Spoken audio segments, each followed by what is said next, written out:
in ka badan 40 cisho ayuu ku wabariisanayaa xabsi ay maamusho hay'adda nabad sugidda Soomaaliya ee NISA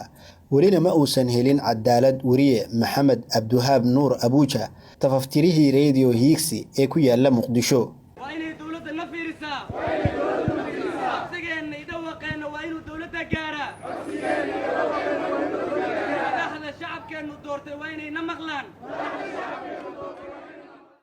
tani waa tusaalaha iyo tilmaamta dhabta ahi oo ay sida joogtada ahi ula kulmaan suxufiyiinta Soomaaliyeed gaar ahaan kuwa ku sugan Muqdisho oo aan loo ogoleen tabinta xaqiiqooyinka jira waxaan ku cod dheer ku sheegaynaa wariye Abuuja oo kamid ah wariyaasha madaxa banaan isla mar ahaantaana ahaa tafatiraha idaacadda Hiigsi oo kamid ah idaacadaha madaxa banaan waa in xorriyadiisa la siiyaa muddo 40 cisho uu xiran yahay dawladdu waxaan noo sheegay waliba hay'adda nabad sugidda noo sheegtay inaan wax dambiye lagu haysan markii la soo deynayay dibadbaxan ayaa waxaa soo abaabulay qaar ka mid ah wariyaasha ku sugan Muqdisho isla markaana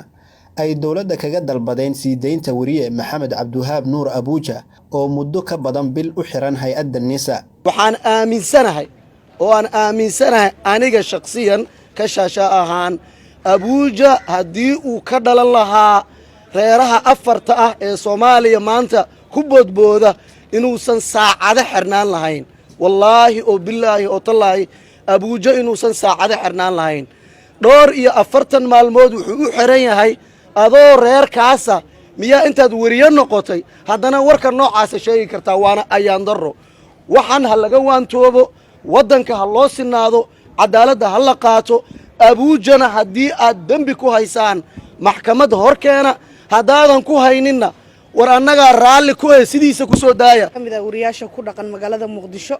waxaan si xushmad ku dheehan tahay aan dawladda federaalka ee Soomaaliya oo ugu horeeya madaxweynaha dawladda federaalka ah Maxamed Cabdullaahi Farmaajo iyo ra'iisul wasaare Xasan Cali Khayre aan uga codsanaynaa in xorriyadiisa la siiyo wariye Abuuja oo muddo 40 iyo dhowr cisho ku xiran magaalada Muqdisho geesta kale ehelada wariye Maxamed Cabdiwahaab Abuuja ayaa si laga dheehan karo dareen madaxda dalka kaga dalbaday in loo sii daayo wiilkooda baday ku gameen lugna waa ka jabiyeen saldhigga shibis ay ku xirteen habeenkii 8 saacan ka soo daynay subaxdina xad gudubka lagu sameeyay ayuu ka diyaariyay qoraal war ka diyaariyay maxamed sidaas xilligaas wixii ka bilowday sida ay uga daba qaateen NISA shibis ilaa iyo hadda heerkan ku keeneen waa cagajugleynaa jiro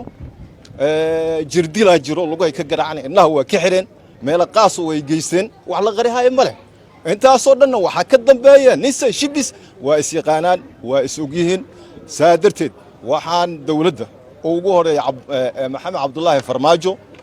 ra'iisul wasaaraha dalka Xasan Cali Khayre xildhibaanada labada gole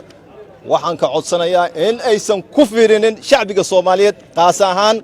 suxufiyiinta lagu tagrifalaayo lagu joorfalaayo lagu xadgudbaayo la dhibaateynayo oo haddana sidii eri carbeed camal meel la isaga xareysanayo xabsiga ma aha baqaar ma ahan oo shakhsiyaal uu furan yahay waxa dareemaysaa baqaaradii in laga dhigtay xabsiyadii in laga dhigtay dawladda baqaar oo marna qalab dhiganaysid marna ka soo saaranaysid marka waxaan dawladda ka codsanayaa iyadaha sharciga in ay arintaasi wax ka qabtaan aniga Maxamed Cabdiwahaab Nuur Abuuja hooyadiisa wiilkayga wuxuu ku xiran yahay xaq daro awood sheegasho dawladda waxaan ka codsanayaa wiilkayga in xorriyadiisa la soo siiyo madiyo ugu yahay intaasaan dawladda ka codsanaa ugu dambeyn Maxamed Ibraahim Macallimo xogayaha ururka suxufiyiinta Soomaaliyeed ee Fosej iyo Cabdalla Axmed Muumin xogayaha ururka suxufiyiinta Soomaaliyeed ee SJS ayaa labaduba sharci darro ku tilmaamay xariga wariye Maxamed Cabdiwahaab Nuur Abuuja isla markaana hay'adaha dawladda ka dalbaday sii deynta wariyaha annaga haddaan nahay suxufiyiinta Soomaaliyeed waxaan dalbanaynaa qof kasta in uu cadaalad helo sharciga tilmaamaya sharciga saxaafadda qorana tilmaamaya inaan qofna la iska xiri karin dastuurka ayaa madax banaynaya qofka inuu xaq u leeyahay in ma dacwad lagu soo oogi karo laakiin 48 saacadood aysan ka badan waqtiga la haysto waa waqti dheer waxay muujinaysaa in ay tahay wax loogu talagalay haba yaraatee ilaa hadda maalintii la xiray ayaa waxaan xiriir la sameeyay wasaaradda warfaafinta wasiirkeeda iyo hay'ado kale oo ku shaqo leh xarigaas oo aan weydiiyay xariga iyo sababta u xiran yahay ilaa hadda wax noo soo jawaabay oo sheegay sababta u xiran yahay ma jirto nasiib darro Maxamed ilaa iyo maanta aabihiis iyo waxay garab taagan hooyadiis lama oga meesha lagu hayo sida loo qabtana waxay ahayd sharci darro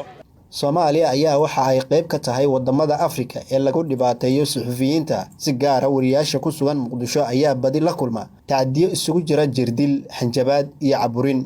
Cabduqaadir Maxamed, warbaahintiisa Muqdisho.